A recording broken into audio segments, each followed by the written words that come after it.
If you're interested in topics like this, we'll be covering all of the major elections taking place across Europe in 2022, including Italy, France and Hungary. So be sure to subscribe to the channel to make sure you don't miss an update. Odds are you're not, so start the year off right by doing us and yourselves a favour. The past year has been pretty eventful, with plenty of elections, crises and electoral shake-ups. Reflecting on 2021, a subtle yet pretty clear pattern emerges. This year's elections and polling have shown a sudden rise of socially democratic parties. So, what caused this surge and will it continue in 2022? Let's find out. Social democracy is a centre-left ideology which largely dominated the Western European political landscape. After World War II, the formation of the communist Eastern Bloc has led socialists around Europe to abandon their Marxist roots and search for consensus in the political centre. This granted them not only expanded political support, but a much larger coalition potential, and soon almost every Western European country would experience at least a few socialist-led governments. Social democratic governments, informed by Keynesian economics, presided over a massive expansion of social welfare programmes during the post-war recovery, and it worked. Between 1945 and 1973, Western Europeans experienced an unprecedented level of economic expansion and record increases in human development. Unfortunately for the Social Democrats, their model of government was challenged in the 70s and 80s as new industrialised countries outcompeted the West. This, along with sudden resource shortages and high inflation, put pressure on social democratic policies. By the 1980s, neoliberalism replaced social democracy as Western political orthodoxy. For those of you who don't know, neoliberalism essentially discouraged government intervention and put all its faith in the free market. In practice, this meant the collapse of traditional industry in many Western countries and prompted a move to a service-based economy. With the working class in decline, socialist and social democratic parties were forced to expand their appeal to the middle classes, ultimately leading to the creation of the so-called Third Way in the 90s and early 2000s. The Third Way was essentially a sort of middle ground between old-school socialism and neoliberalism, rejecting excessive state intervention and replacing the socialist focus on equality of outcome with a focus on equality of opportunity. While the Third Way was electorally successful during the late 1990s and early 2000s, the 2008 financial crisis was, rightly or wrongly, blamed on the Social Democrats' overspending and fiscal incompetence, leading to a renewed crisis within the ranks of the centre-left. This wasn't helped by the fact that the European socialist governments often collaborated with the EU's unpopular austerity measures.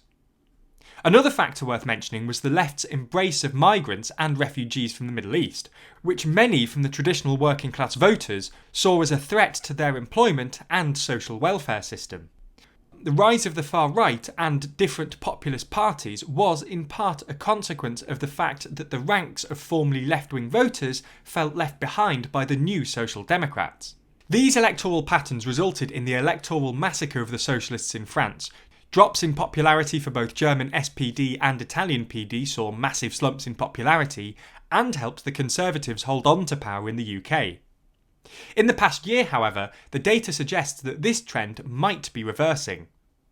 Europe Elect's polling average put the combined results of Socialist and Democrats Alliance members at 136 seats, well behind the centre-right EPP's 187 seats. However, by the end of the year, the polling aggregate for the Progressive Alliance had risen to 155 seats, with the EPP down to second place with just 146 seats.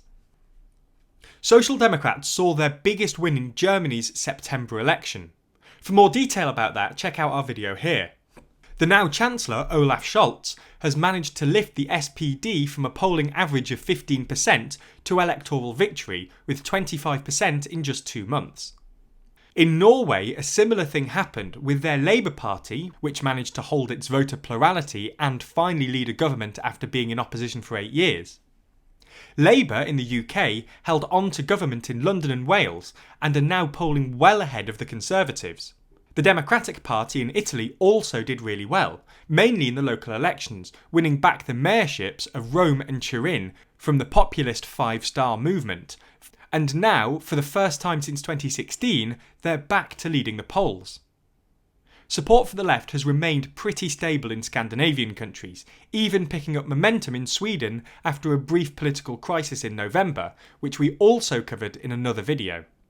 But there are more instances of polling surges, like the Social Democrats in Slovenia and Lithuania, Movement for Change in Greece, PSD in Romania, or SPO in Austria. So, is there a reason for optimism for the European left wing? Well, it's probably a bit too early to tell. After all, many countries like France, the Netherlands, Chechnya, Poland, Croatia or Bulgaria are strong exceptions to this trend, with their centre-left parties performing poorly this year. When you add it up, however, social democracy does seem to do quite well, or at least better than it did a year ago. In some sense, this should be expected. Politics works in waves, and it's about time the centre-left did well. Left-wing parties have probably also been helped by rising inflation. Generally speaking, left-wing parties often do better when people see a slump in their standard of living. The rising prices of housing, energy and consumer goods, as well as uncertainty about employment and availability of social services due to COVID, has definitely played a part. Building a platform on these issues, centre-left parties have mobilised their loyal voters, namely from the ranks of seniors and state-employed people, and appealed to a sizable segment of the undecided. While this is a far cry from what would constitute a surge of support for the last 20 years ago, the current polarisation and fragmentation of the political landscape allows socially democratic parties to maintain plurality, while its broad coalition potentially allows it to find partners to govern with.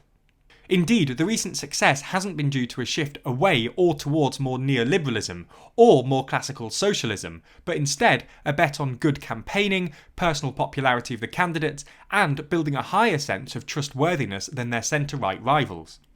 In a nutshell, social democracy in Europe has improved its standing. So, with a long-term trend of stagnation reversed, how long is it going to last? Well, we'd be idiots to make predictions, but we can at least tell you what to look out for.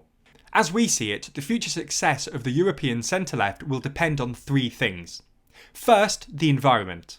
While the centre-left committed to green policies and decarbonisation of the economy, the current energy shortage and the resulting increases in the price of heating and fuel could put the material interest of the voters at odds with the new climate goals. This will affect mainly the poorer and more vulnerable members of society, like the elderly, which is all the more reason that Social Democrats need to maintain a pragmatic approach if they don't want to lose their support. Secondly, the threat of a renewed wave of refugees fleeing mainly from Afghanistan, but also from countries affected by the ensuing climate crisis, is sure to give right-wing populist parties a second breath. This could encourage centre-left parties to adopt a stricter stance on immigration, like Social Democrats in Denmark did, but that might upset their more left-leaning voters. Thirdly, the apparent never-ending pandemic.